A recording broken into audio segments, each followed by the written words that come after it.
Hey everyone, welcome back to another episode of the Money Multiplier podcast. I'm your host, Hannah Kessler, and we ask ourselves, do our dollars make sense? So today, I got a little problem. I got something called Mo Money, Mo Problems. So anyways, this year, I got hit with a big tax bill.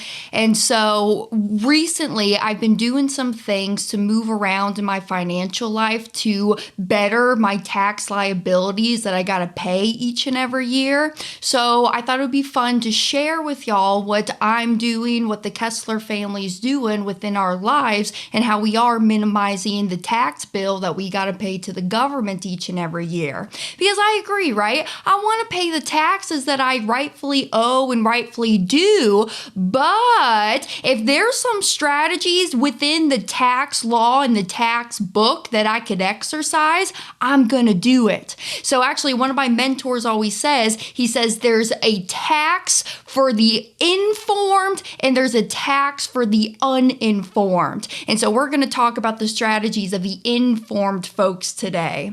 Because if you kind of think about it, remember when everybody got a little pissy at Donald Trump because he only paid like $750 in taxes that one year? He's probably doing something. So the strategy that I'm going to share with you, it's kind of what the Trumps, the Gates of the world are doing within their own financial life as well. Now, I'm not a tax professional, okay? I'm not a CPA, I'm not a tax professional, and I would definitely go talk to your tax strategist. I am not here to give tax advice, and I do not give tax advice, but I'm just sharing with you what I do in my own personal life, and maybe it'll help some of y'all. Okay, a few announcements before we get into the episode. August 22nd, 6 p.m. Eastern Time, Pops and I are hosting a free 3-hour live training, and you can register. Go to our events page on the website, themoneyMultiplier.com/events. You can register there, or also I'll drop a link down below in the show notes here today too. And if you haven't heard, my vlog channel is live and in action. So go to YouTube and search my name, Hannah Kessler. Hannah spelled the same ways forwards and backwards, Kessler spelled with one S, and you can find my vlog channel on there. All right, let's get into the episode. So me personally, I'm 100% 1099, right? So I make my money either by the passive private lending deals that I do with my investments, or I make commission from the insurance companies. So I'm just 100% 1099 is how I produce my wealth and my money. Now, normally, when I first started out in my working years, I would get paid everything through my social security number, right? So everything would come through me. And then at the end of the year, I got to fill out the 1040 tax form, telling the government, hey, this is how much I made this year. And then doing all the calculations and then figuring out how much do I pay to them. So moving forward, what I have done is now I have actually set up an LLC. Okay, so an LLC is just a entity. It's something that has a EIN number associated to it, so you can act underneath this entity and this company that's really there, right? You're the one who's controlling it, but it's not your personal name that's really tied to it, right? So control everything but own nothing is kind of where we're trying to go to.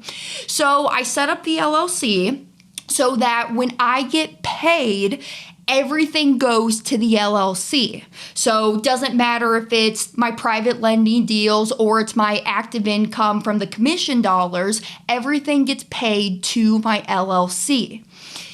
Now, most people stop there, right? So then they have everything gets paid to the business account, and then they work with their tax professional of how to minimize some of the deductions, and they can take over there on the business side, and it can kind of minimize on their personal side of what they owe in taxes. I'm taking it a step further.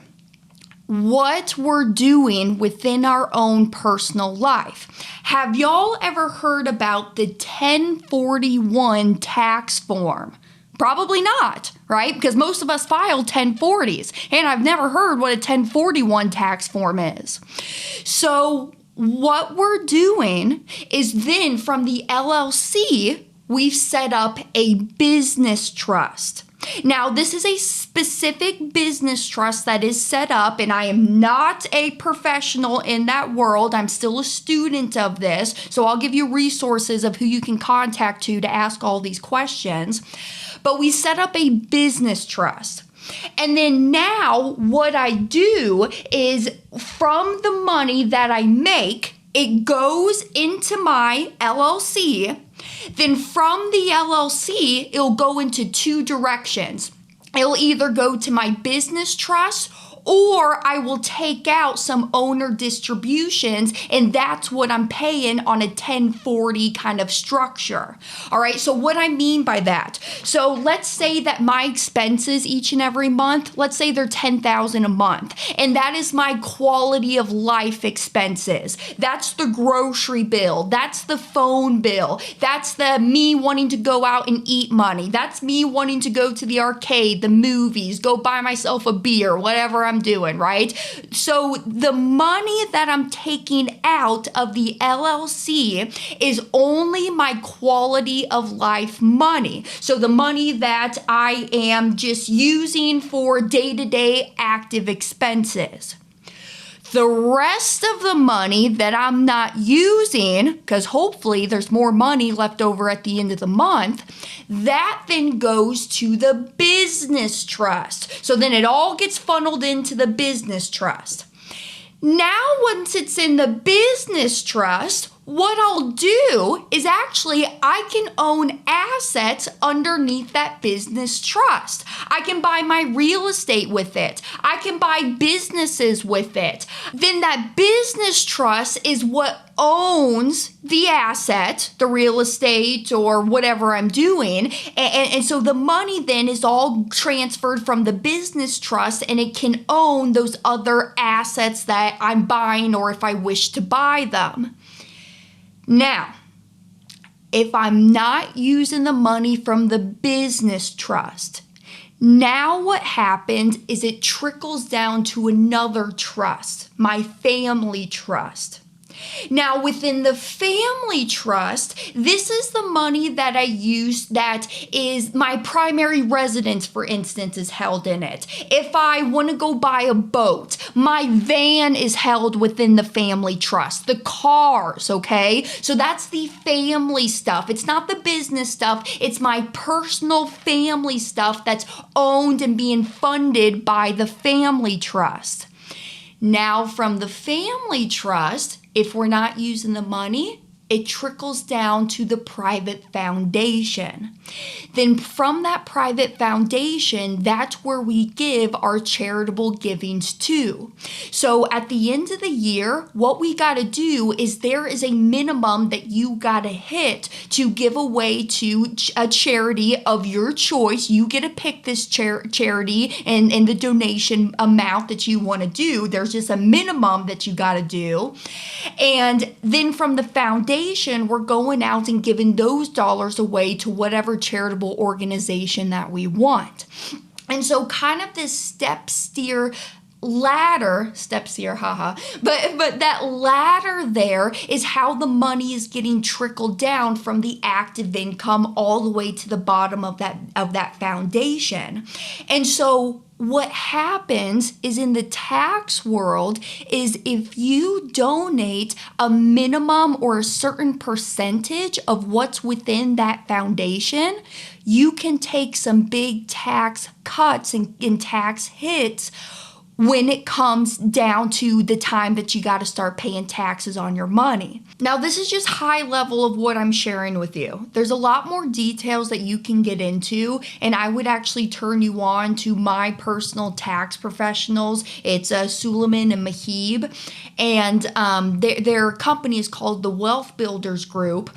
But if you want to get in contact with them and kind of talk about something like this, I highly recommend it. I mean, it's really cool. cool. What they'll do is they'll actually take your last tax return or that tax form that you submitted, and then they'll do it side by side as if you did incorporate this trust and foundation structure in your life, and the differences in how much that you would have to pay in the tax bill.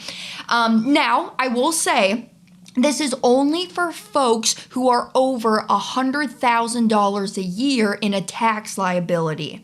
Yes, I actually have just learned, though, that Joseph on my team, some of y'all know Joseph, Mr. Helock, he's actually, I guess, worked out something with Mahib that there's kind of this light program, and that maybe somebody who doesn't have that high of a tax bill, not 100,000, maybe it's like 50,000, that instead of doing the family trust and the foundation, they'll help you get set up with the LLC and the business trust and make smart business moves with what you're doing in your entrepreneurial world. And I do say this too.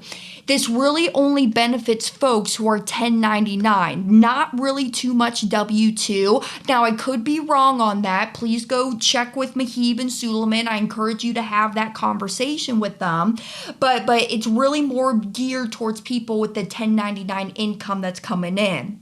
Now, let's kind of talk about policies though, okay? Because like a question I get sometimes is, all right, Hannah, well, when I'm using my policy money, how are you minimizing the tax liabilities that you're doing out there in the real world? Like when you go out and you do your private lending deals and you're making 12% on that deal, you got to pay taxes on the money that you're gaining over there. And this is how I'm doing it. I'm putting in place these trust structures that allow me to minimize some of these tax liabilities and debts that I got to pay. So now, sometimes though, most of the time in how I was doing it in the past is I was lending just directly from the LLC. And really what I would do is I would have the money within the policy.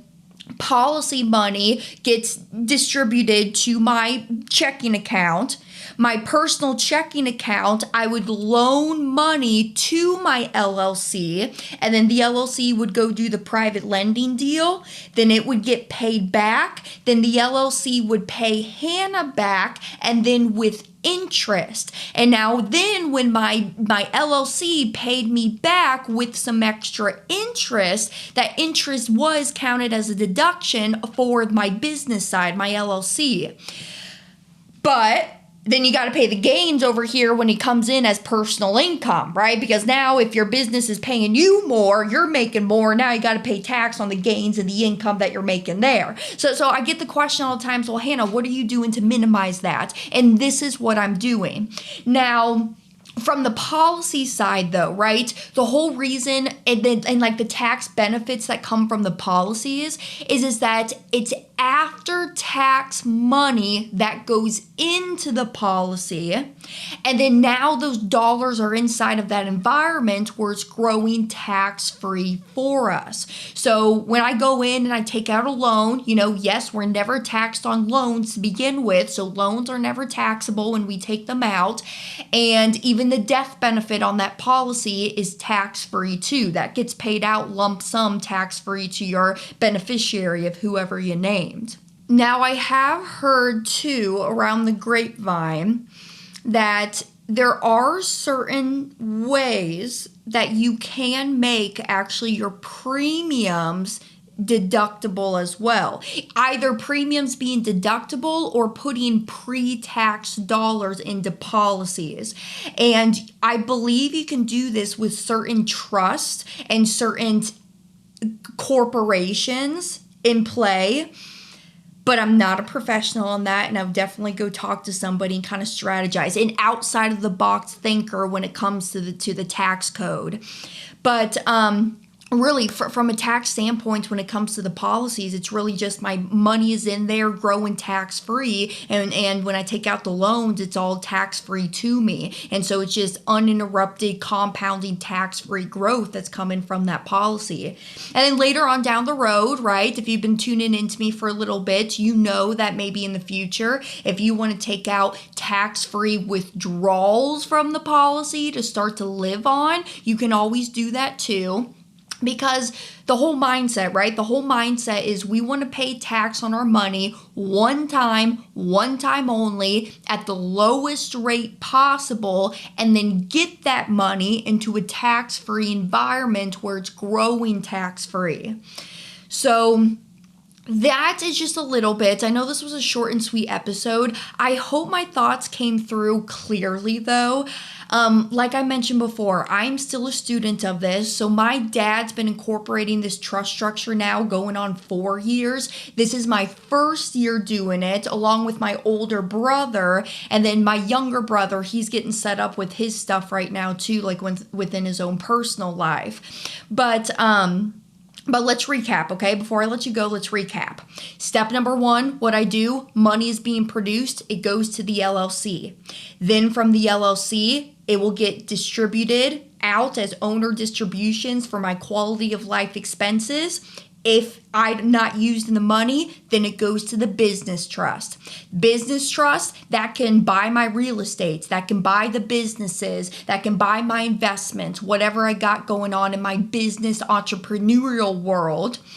And then if I'm not using that money, it gets trickled down to the family trust. Then from the family trust, that's what buys all my cars, the boats, the ATVs, the houses, the primary houses, the vacation homes. And then from the family trust, it trickles down to the private foundation. Then from that, I am using it to give away to charity.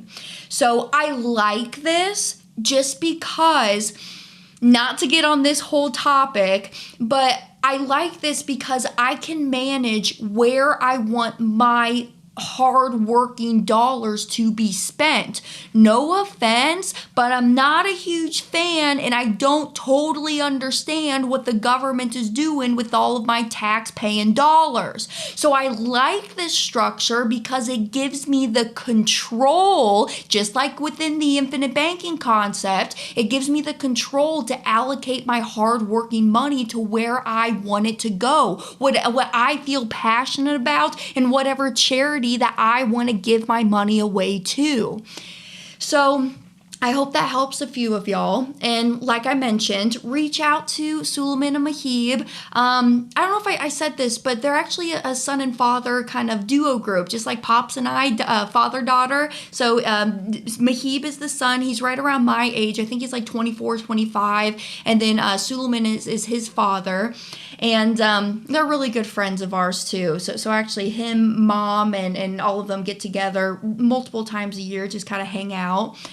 But I hope I enlightened you just a little bit. I mean, all this stuff is really interesting once you start peeling back the onion. And I get it. Some of this stuff can seem a little bit too good to be true. But go out there, go do your research, right? I mean, just go see what's going on and what people are really doing. And go out there and follow the money. See what the Elon Musk and the Zuckerbergs of the world and the Jeff Bezos are doing, right? It gets really interesting. Warren Buffett, for instance, go follow his stuff and see what he's doing on the tax playing side.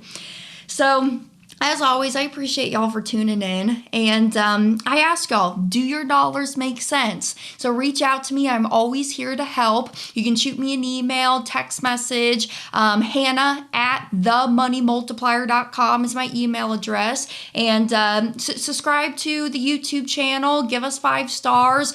Subscribe to the podcast. And as always, you can find me out there on all the social medias, The Money Multiplier, or my personal page is Hannah Kessler. And until next time, I'll see you then. Bye now.